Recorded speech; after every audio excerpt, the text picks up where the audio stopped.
Muhammad Rasulullah sallallahu alaihi wasallam. Muhammad sallallahu alaihi wasallam is the best human being that we have in the world. He is far superior than any of us human beings. محمد عربی صلی اللہ علیہ وسلم آپ جیسا مبلغ، آپ جیسا مربی، آپ جیسا مزکی، آپ جیسا معلم نہ پہلے پیدا ہوا نہ کبھی ہو سکتا. نبی کریم صلی اللہ علیہ وسلم کو اس دنیا میں مبعوث فرمایا.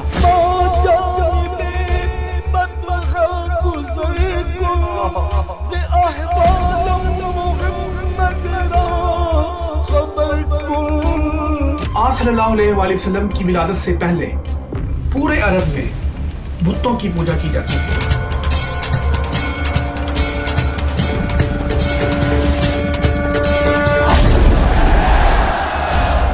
لیکن ایسا ہمیشہ سے نہیں تھا.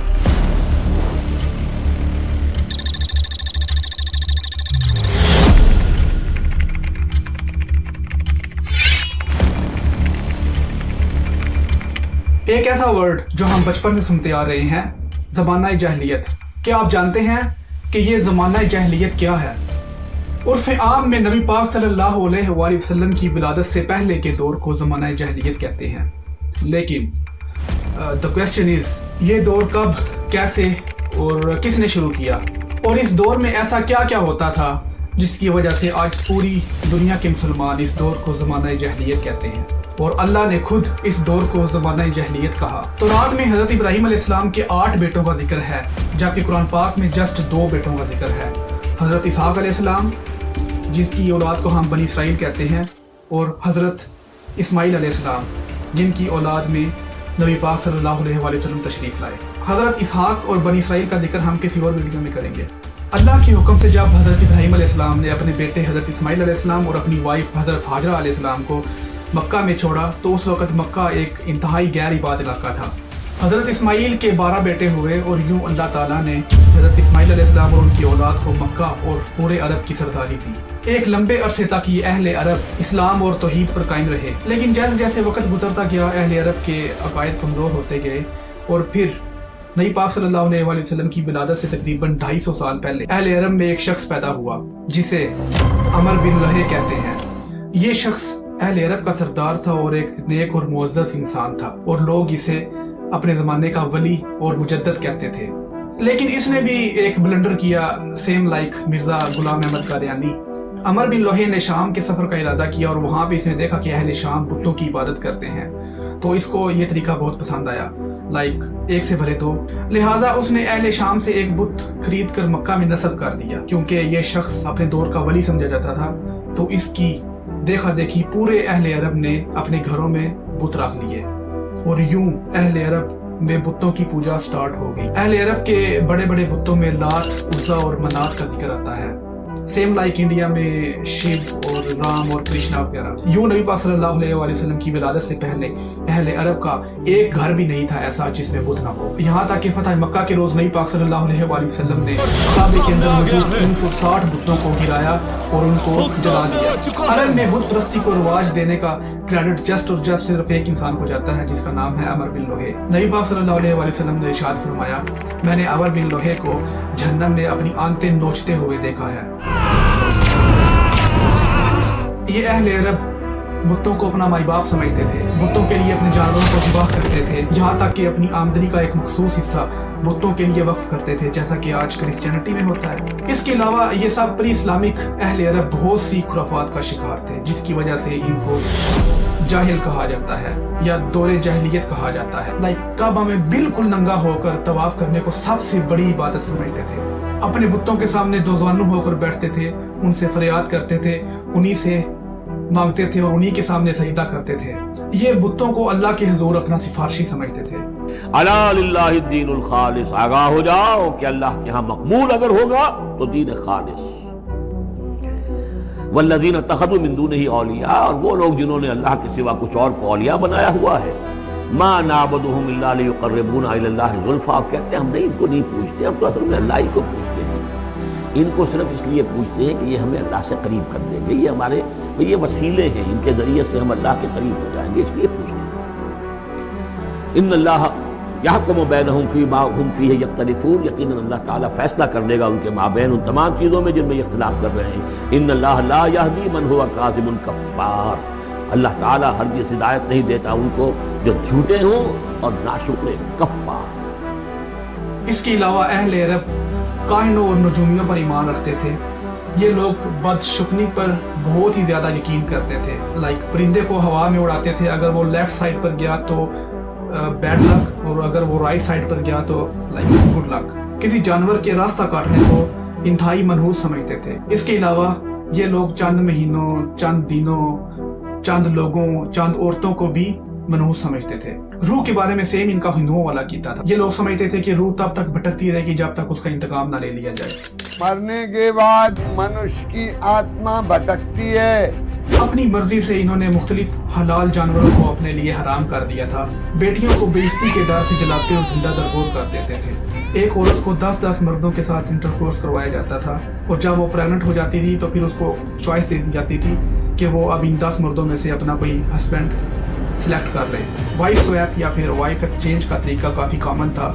اٹ مینس کہ میں کسی کی بیوی کے ساتھ سیکس کروں اور کوئی میری بیوی کے ساتھ کرے۔ اس کے علاوہ اہل عرب اپنی بیویوں کو اپنے علاقے کے چودھری اور وٹیرے بندوں اور مشہور بندوں کے پاس بھیجتے تھے اور ان سے اپنی بیویوں کو پریگننٹ کرتے تھے۔ یہ اس لیے کہ اس فیمس بندے کے جینز کی وجہ سے ہماری اولاد بھی فیمس ہوگی۔ غلاموں اور نونیوں کا استحصال کیا جاتا تھا۔ قبائل میں اپنی مناپلی کے لیے لڑائیاں چلتی تھیں جو کہ پشتوں تک جاری رہتی تھیں۔ اپنے بتوں کے لیے آدمیوں اور غلاموں کو قربان کر دیا کرتے تھے۔ اپنے انسیسٹ اور بدکاریوں کے قصے یہ لوگ مزے سے اپنے مشاعروں میں بیان کرتے تھے۔ علم کے میدان میں یہ بالکل جاہل تھے۔ کوئی سردار مر جاتا تھا تو اس کی قبر پر ایک اونٹ کو لے کر آتے اور اس کی 4 ٹانگیں کاٹ دیتے اور اس کو یوں ہی تڑپتا چھوڑ دیتے تھے۔ یہ لوگ اپنے آپ کو چلڈرن آف ابراہیم کہتے تھے اور باقی سب قوموں کو اپنے سے حقیر سمجھتے تھے۔ اس کے علاوہ اہل عرب میں بہت سے ایسے عقائد تھے جو آج کے دور میں کافی حد تک ہندوازم میں پائے جاتے ہیں۔ اس کو ہم کسی اور ویڈیو میں ڈسکس کریں گے۔ اندھیروں اور ظلمات سے بھرے ہوئے عالم میں پھر ایک دن وہ نبی جس کی آمد کی بشارت تمام انبیاء اور مرسلین نے دی۔ اور یاد کرو جب عیسیٰ بن مریم نے فرمایا، اے بنی اسرائیل، میں تمہاری طرف اللہ کا رسول ہوں، اپنے سے پہلی کتاب تورات کی تصدیق کرنے والا ہوں اور اس عظیم رسول کی بشارت دینے والا ہوں جو میرے بعد تشریف لائیں گے، ان کا نام احمد ہے۔ In the book of Deuteronomy, chapter number 18, verse number 18, the prophecy says, I shall raise them a prophet from among their brethren like unto thee. That Muhammad is mentioned by name in the original scriptures. Song of Solomon, chapter 5, verse 16. The word Muhammadim. This holy prophet would appear in a time of darkness. He would appear to eliminate the darkness and spread the light. It's sweet for Kulo Mahmadim, and his entire presence is one of the lights. Almost all the Buddhist scriptures, they speak about a Maitri to come, D11176. It says, another Buddha will come by the name of Maitri. وہ نبی جس کا تذکرہ تمام آسمانی کتابوں میں ملتا ہے۔ Several places it's mentioned in the Bible. It's mentioned in the Gospel of John, chapter number 14, verse number 16. Jesus Christ, peace be upon him, says, I shall pray to my Father to send you a comforter who shall abide with you forever. It's mentioned in the Gospel of John, chapter number 15, verse number 26. And when the comforter will come, whom my Father will send, he will glorify me. Muhammad sallallahu alaihi wasallam has even been prophesied in Atharva Ved, book number 20, hymn number 21, verse number 6. It says that Akaru, he will defeat 10,000 enemies without a fight. And we know in the battle of Khandaq, the enemies were approximately 10,000 in number, and the battle was won without a fight taking place. And the word Ahmad is even mentioned in other places in the Hindu scriptures, including Sam Ved, in Yajurved, chapter number 31, verse number 18, in Rig Ved, book number 8, hymn number 6, verse number 10. He is also prophesied by name Ahmad in Atharva Ved, book number 8, hymn number 5, verse number 16, as well as Atharva Ved, book number 20, hymn number 126, mantra number 14. Alhamdulillah, all these meanings befit no one better than the last and final messenger, Prophet Muhammad sallallahu alaihi wasallam. وہ نبی جو نہ ہوتے تو کچھ بھی نہ ہوتا۔ اصحاب الفیل کے واقعے کے 50 یا 55 دن بعد اہل عرب کے سب سے معزز قبیلہ بنو ہاشم، سب سے معزز سردار عبد المطلب کے بیٹے عبداللہ کے گھر ایک نور چمکا جسے پوری دنیا محمد رسول اللہ صلی اللہ علیہ وآلہ وسلم کہتی ہے۔ حضور آ گئے، سورج نصف النہار پر آ گیا، حضور آ گئے۔ جس روحانی گھڑی چمکا پیغام چاند اس دل افروز سعد بے لاکھوں سلام۔ آپ آپ صلی اللہ علیہ وسلم کی ولادت کے دن کچھ معجزے رونما ہوئے. نبی پاک صلی اللہ علیہ وسلم کی والدہ حضرت آمنہ فرماتی ہیں آپ صلی اللہ علیہ وسلم کی ولادت کے وقت میرے جسم سے ایک نور نکلا جس سے کیسر اور کسرا کے محل روشن ہو گئے. آپ مزید فرماتی ہیں کہ جب نبی پاک صلی اللہ علیہ وسلم تشریف لائے تو ہم نے ایک ایسی خوشبو محسوس کی جو ہم نے آج سے پہلے اور آج کے بعد کبھی فیل نہ کی. اس کے علاوہ ایران کے آتش کدے میں 1000 سال سے مسلسل چلنے والی آگ اچانک بجھ گئی. دریا ساوا پوری طرح ایک ہی رات میں خشک ہو گیا. کعبے میں موجود سب بت گر گئے. ایک زلزلہ آیا جس سے کسرا کے محل کی 14 گیلریز گر گئیں. سی آف گیلری یعنی لیک ٹیبرس کا پانی خشک ہو گیا. آپ کی ولادت سے پہلے عرب میں خشک سالی کا دور تھا. آپ کی ولادت کے بعد عرب کا یہ خشک سالی کا دور ختم ہو گیا. شیطان 40 دن تک روتا رہا.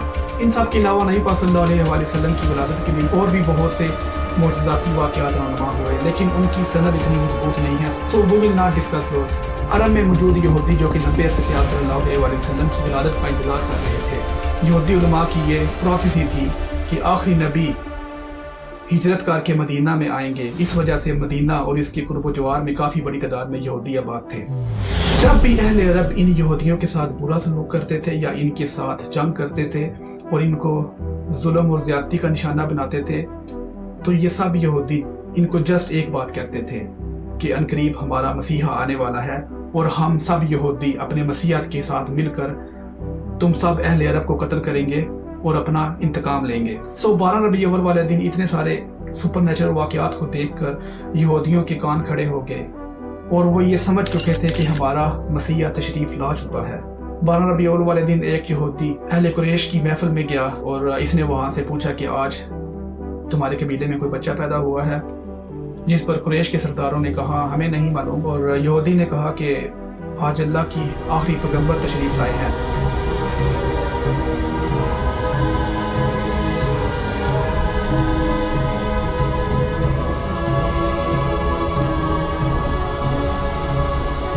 میں تمہیں بتا رہا ہوں کہ جلد ہی تم آدم کے بیٹے کو حکومت کے تخت پر دائیں طرف بیٹھا جنتی بادلوں پر سوار آتا ہوا دیکھو گے. ایون دو اہل عرب جہالت میں بہت آگے تھے لیکن آئی تھنک کہ کچھ چیزیں کچھ خواص ان میں ایسے تھے جن کی وجہ سے اللہ پاک نے نبی پاک صلی اللہ علیہ وسلم کو اہل عرب میں مبعوث کیا. یہ لوگ تعلیم یافتہ نہیں تھے لیکن پھر بھی ان کی ذہانت اور ان کا قوت حافظہ بہت اعلیٰ تھا. یہ لوگ بہت سخی اور مہمان نواز تھے. ان کی سخاوت کا یہ عالم تھا کہ رات کو ایک اونچے ٹیلے پر آگ جلا دیا کرتے تھے کہ اگر کوئی شخص یا قافلہ اپنا راستہ بھول گیا ہو تو وہ اس آگ کو دیکھ کر ان کے پاس آ جائے اور وہ اس کی مہمان نوازی کرے. یہ لوگ وعدہ خلافی نہیں کرتے تھے اور نہ ہی یہ اپنی باتوں سے یو ٹرن لیتے تھے. اپنے اہل و عیال, اپنے خاندان, اپنی بیوی بچے اور اپنے قبیلے کی غیرت کے لیے اپنی جانیں قربان کر دیا کرتے تھے.